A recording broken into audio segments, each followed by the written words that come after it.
Bienvenidos a Post el Mundial.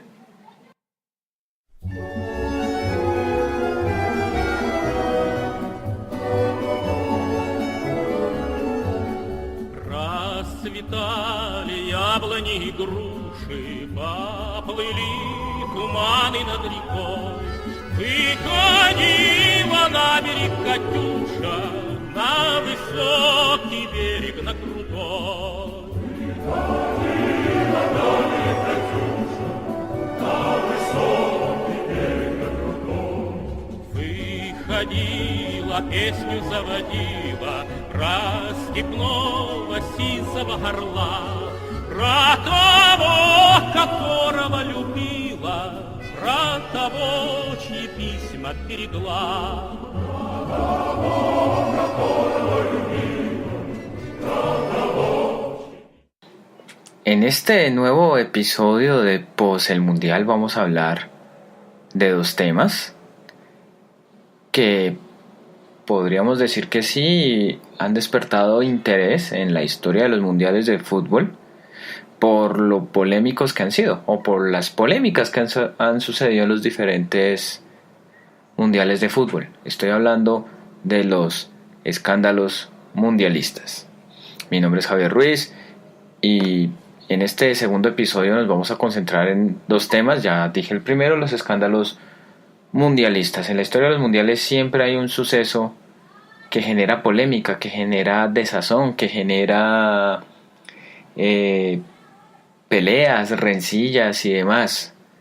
El término escándalo le da cabida a muchas situaciones y en los mundiales no ha sido la excepción de que siempre pasa o algo raro o algo violento o algo que produce o genera debate en la historia de los mundiales de fútbol.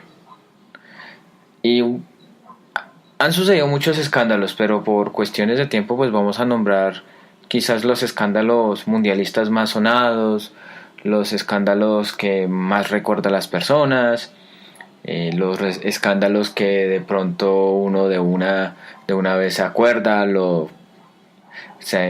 y que le genera tantos recuerdos como también tanto rechazo, tanta indignación, en fin, que es algo como tan inherente y tan común en la historia del fútbol y la historia de los mundiales, lo escandaloso, lo polémico, la trampa, lo violento y demás.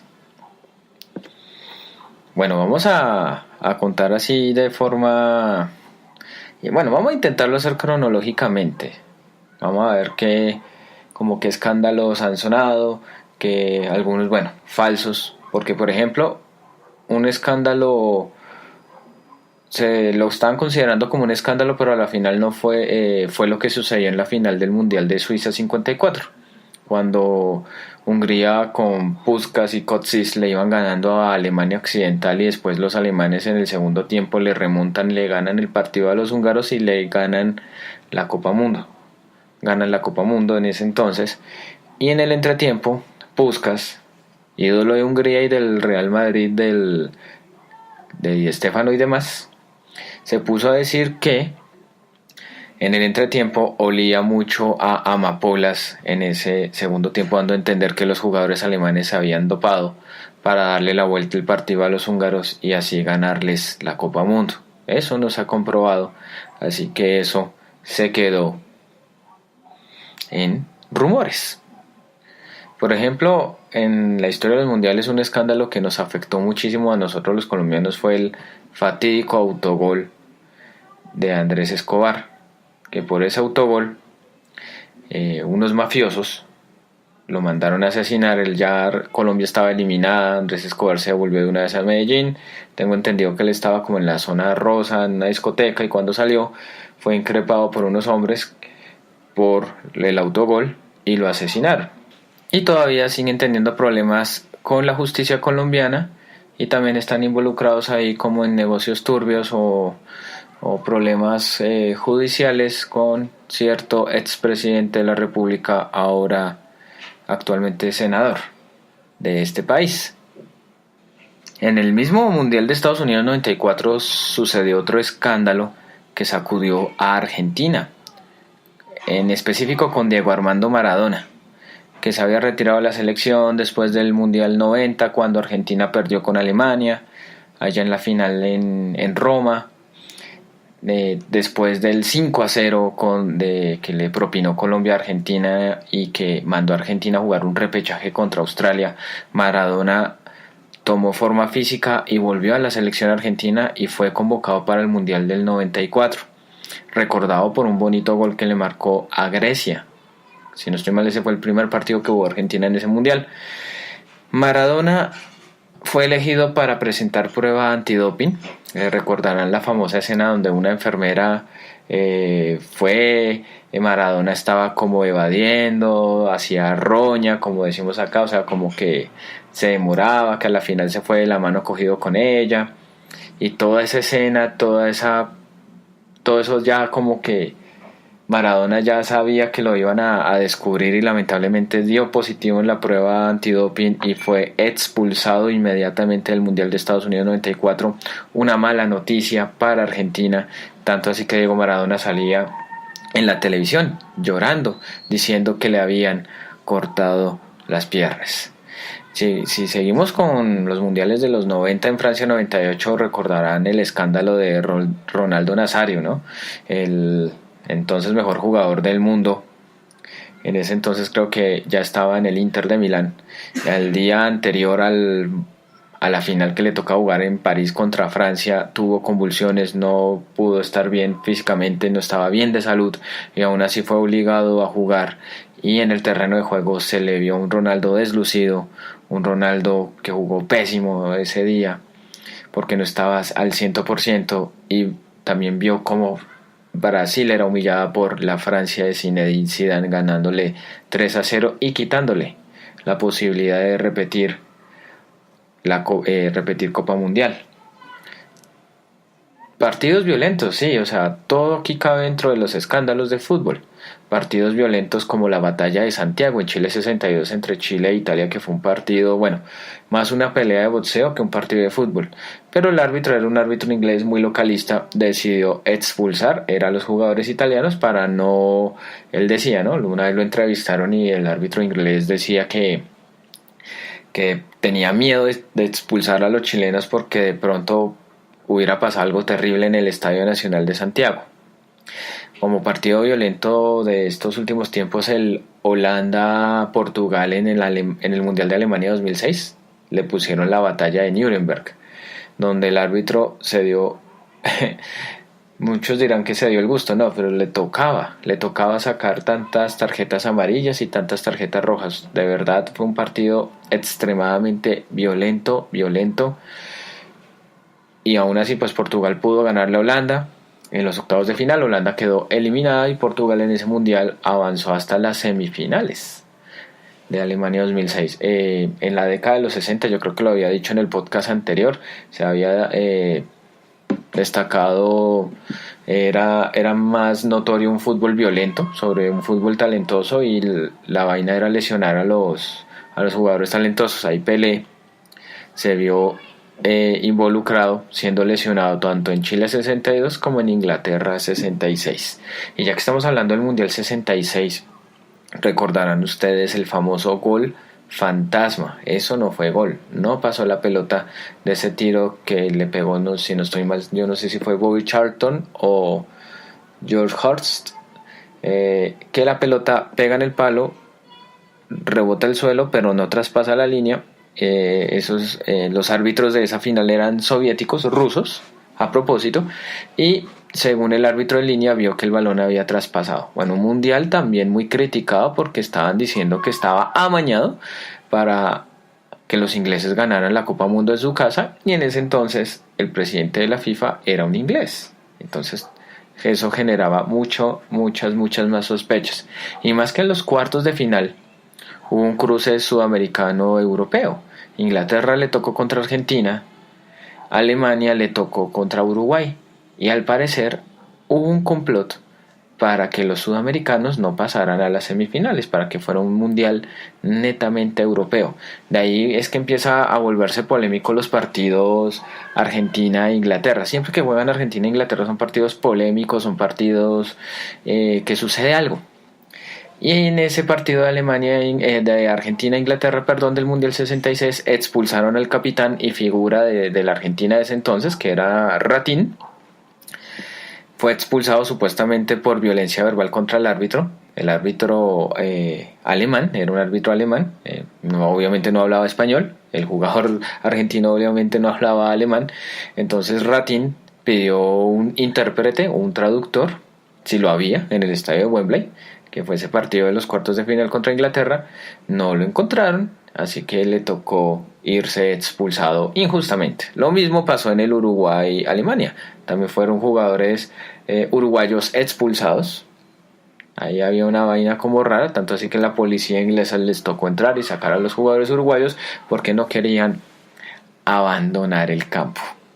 Y ya que seguimos con las polémicas de los partidos Argentina e Inglaterra, nos vamos al Mundial del 86, donde Diego Armando Maradona hace su famosísima mano de Dios contra los ingleses.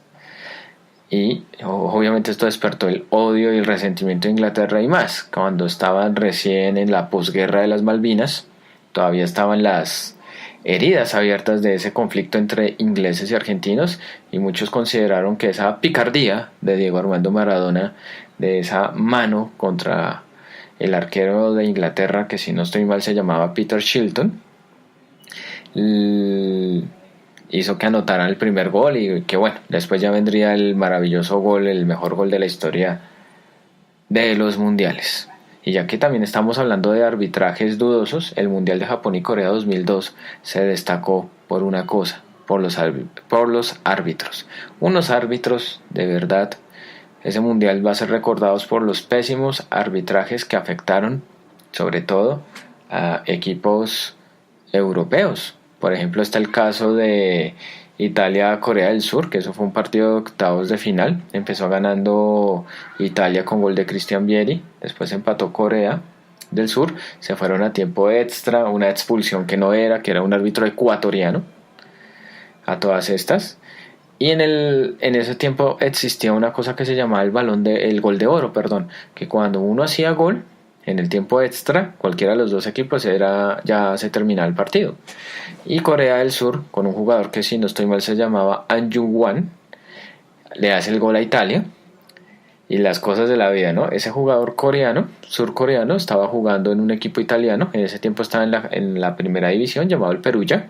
Y por ese gol el presidente del Perugia decide echar al jugador surcoreano. Y que ahí tuvo sus 15 minutos de gloria, porque solamente fue famoso por eso y ya no más. También recordar que Corea del Sur también se vio beneficiada en el partido de cuartos de final contra España. Robaron a España, definitivamente la robaron. Había un gol legítimo de España y el árbitro pitó que el balón había salido de la raya, ahí de la raya y para el tiro de esquina. Nunca salió ese balón. Se fueron hasta penales. O sea, de verdad, unos arbitrajes muy dudosos. Y bueno, y hay una jugada ahí que nadie se va a olvidar, que fue el balonazo que le tiró un turco a Rivaldo, que le pega en la pierna, pero Rivaldo hace el teatro de que le pegó en la cara, y el árbitro chino, que era un árbitro chino, decide expulsar al turco que baloneó a Rivaldo. Después Rivaldo fue multado por eso.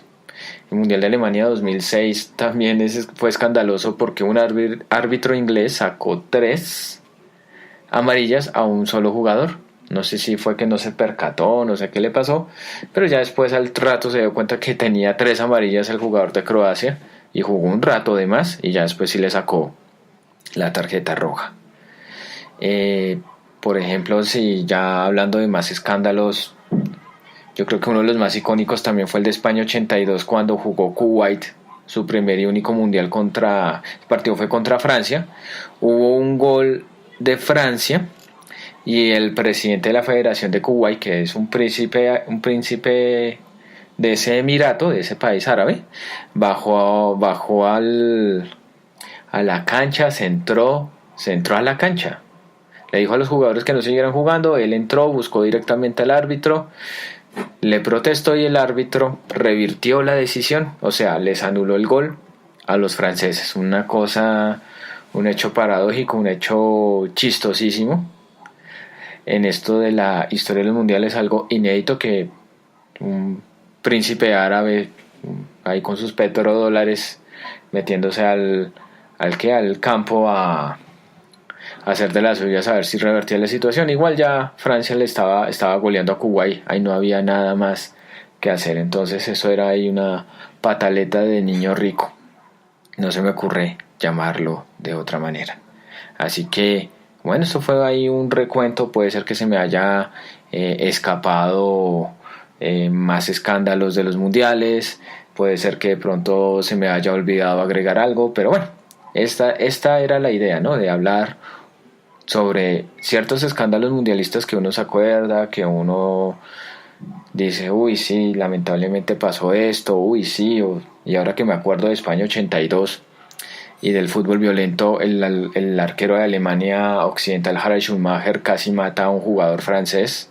Eso debía haber sido penal, el árbitro no pitó penal, que hubiera sido cambiado la historia de esa semifinal de España 82, porque si hubiera pitado ese penal de esa jugada violenta donde Schumacher, el arquero Schumacher, atropella, si no estoy mal, creo que el apellido del jugador francés era Besançon, y lo dejó inconsciente, lo dejó con 2 costillas rotas, y bueno, pues afortunadamente salió bien librado de ese choque violento, y aún así el jugador siguió jugando y todo. O sea, son esas situaciones insólitas que se presentan en los mundiales de fútbol. De Brasil 2014 quizás lo escandaloso fue que, bueno, aparte de las grandes goleadas, que bueno, eso podría ser otro podcast, de esa gran goleada de Alemania contra Brasil, que sí, fue escandalosa, lo único así raro que pasó ahí fue que 2 jugadores de un mismo equipo se pelearon. O sea, muy raro que se presente eso. Eso pasó en Camerún, cuando 2 compañeros se pelearon después de ese mal mundial que tuvo Camerún en Brasil 2014. Escándalos mundialistas, como dije, de pronto puede que se me haya escapado uno que otro, pero no se me va a olvidar el escándalo de Zinedine Zidane, el cabezazo contra Materazzi en la final de la Copa Mundo, que también fue el escándalo de Alemania 2006 por las provocaciones del defensa central italiano, en el cual el francés se dejó provocar, le metió un cabezazo, ese icónico cabezazo del final de la Copa Mundo, en el cual Zinedine Zidane, o sea, fue algo terrible para su país, porque Zinedine Zidane era el corazón de ese equipo, y con donde estaba Zidane ponía a jugar a todo el equipo, y eso desmoralizó mucho a Francia, porque si Zidane no le hubiera pegado el cabezazo a Materazzi, para mí, de pronto Francia le hubiera ganado a Italia. Para mí no, o sea, puede que igual estando ahí se hayan ido a penales, como fue lo que sucedió al final, y que ganó Italia. Entonces, escándalos mundialistas aquí en Pos el Mundial.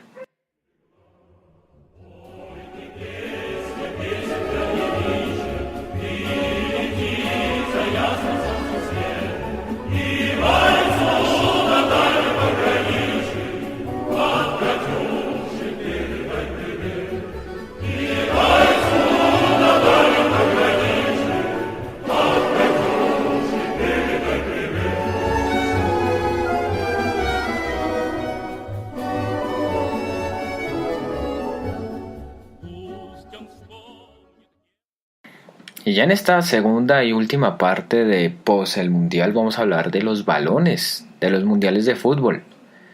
Para el 2018 la FIFA, con Adidas, que es la marca comercial que desde 1970 le hace los balones para los mundiales de fútbol, los balones oficiales, decidió llamar al balón Telstar 2018, que es un homenaje, un tributo al balón de 1970, el Telstar, que es como el balón, o sea, que empezó a ser como el balón que lo conocemos, ¿no? Como el balón moderno, porque recordarán que antes el balón era ese de cuero, de puro cuero, que antes era más pesado, con el que jugaban antes. El balón ya ahorita más viejito, más retro. Entonces desde el 70 la compañía alemana Adidas empezó a fabricar los balones, y de ahí en adelante, que sepa yo, Adidas tiene contrato hasta el 2030 con la FIFA para la realización exclusiva de los balones de los mundiales de fútbol y bueno, y otros eventos de la FIFA. Entonces desde el 70 Adidas con Telstar, que es el balón moderno que conocemos nosotros ahorita. Y de ahí empezaron diseños interesantes, ¿no? Otro diseño icónico fue el tango, que se usó para Argentina 78 y que repitió tanto, que se volvió como un modelo estándar y que se repitió tanto en España 82, porque el balón de España 82 se llamó el Tango España. En el 86 el balón era también el mismo estilo del tango, y le pusieron azteca ahí como con alusión a la cultura azteca. Entonces ahí le pusieron ahí como su decoración, por decirlo de alguna manera. Y a propósito, el balón azteca fue el primer balón totalmente sintético, el balón de México 86. Ahí todavía, digamos, todavía se manejaba el cuero en los primeros balones que fabricó Adidas. Ya para Italia 90, el balón se llamó Etrusco Único, o sea, siguió todavía con ese modelito parecido al tango, el de los triángulos, y lo mismo el Cuestra de Estados Unidos 94. Ya para el 98 el tricolor, que era un balón ya como con tonalidades diferentes al blanco y el negro, ya tenía ahí una tonalidad azul, balón de Francia 98. Y para mí el mejor balón después en el Mundial de Japón y Corea, el mejor balón, el más bonito de toda la historia de los mundiales, que es el Fibernova de Japón y Corea 2002, un diseño muy futurista, por decirlo de alguna manera. Para mí que ha sido un balón muy comprendido, porque mucha gente lo considera muy feo, pero no, o sea, es un balón de verdad, es un balón muy bonito, muy bonito. Ahí por ahí lo vi a la venta, entonces toca ver si se puede conseguir. En Alemania 2006 se usó el Mass Team Haste, me disculparán el alemán. Tiene ya una superficie más suave, que ahí tenía como una especie ahí de simbolito ahí como un 8 todo raro. Un diseño de balón interesante. El Jabulani, el balón, muchos lo consideran el balón más feo de estos tiempos modernos, de cuando empezó Adidas a fabricar el balón. A mí pues no me parece tan feo el Jabulani, pero no sé, por muy incomprendido ese balón. Pero sí habían quejas de los arqueros y los futbolistas que supuestamente era, para los arqueros era un complique, porque les provocaba como muchos bloopers o que era muy difícil de atajar. Tanto así que en la descripción aquí en Adidas dice que era un balón totalmente esférico, que ayuda a precisar los tiros y que es muy difícil de parar. Entonces había mucha queja tanto de jugadores como de arqueros sobre el balón del 2010, el Jabulani, que muchos lo consideran el más feo de la historia de los mundiales, o el más feo de los que ha fabricado Adidas para los mundiales. Para el 2014, el Brazuca, que era un balón ya como más colorido, el nombre pues haciendo alusión al país anfitrión de ese mundial, Brasil. Y es un balón ahí ya que todavía sigue siendo reconocido e icónico de este último mundial, del 2014. Y el Telstar, que sinceramente este nuevo balón de Adidas me parece espectacular, parece muy bonito, ahí que combina lo retro con lo moderno. Además que Adidas ahorita se puso como a rendirle tributo a sus modelos viejos, a sus modelos anteriores, tanto en los uniformes como también en este tema de los balones de fútbol de la historia de los mundiales. Así como rápido, como dato curioso, en el primer mundial de fútbol de 1930 como que no había balón oficial. Bueno, sí, en el primer mundial no hubo balón oficial. Ya en el 34, 38, ya hasta el 66 que se jugaban con los balones viejitos, sí había como al menos un balón oficial. Y como dato curioso, en la final, como argentinos y uruguayos no se pusieron de acuerdo con qué balón jugar, porque cada uno tenía su balón propio, el árbitro decidió que en un tiempo se jugara con balón argentino y en el otro tiempo se jugara con balón uruguayo, así pero como para una solución salomónica, para que se pudiera jugar la primera final de la Copa Mundo, en la cual le ganó Uruguay a Argentina.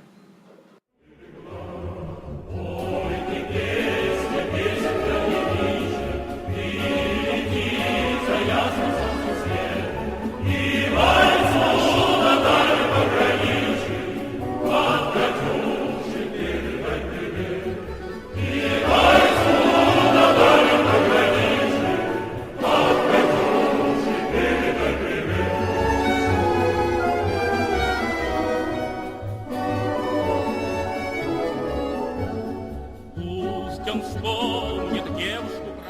Y con la canción Katusha, interpretada por el coro del Ejército Rojo de Rusia, nos despedimos este Mundial, este segundo episodio Mundial. Muchísimas gracias por escucharlo y hasta el miércoles 9 de mayo, que es una fecha muy especial para los rusos, vamos a hablar de la relación entre política y los mundiales de fútbol. Muchísimas gracias.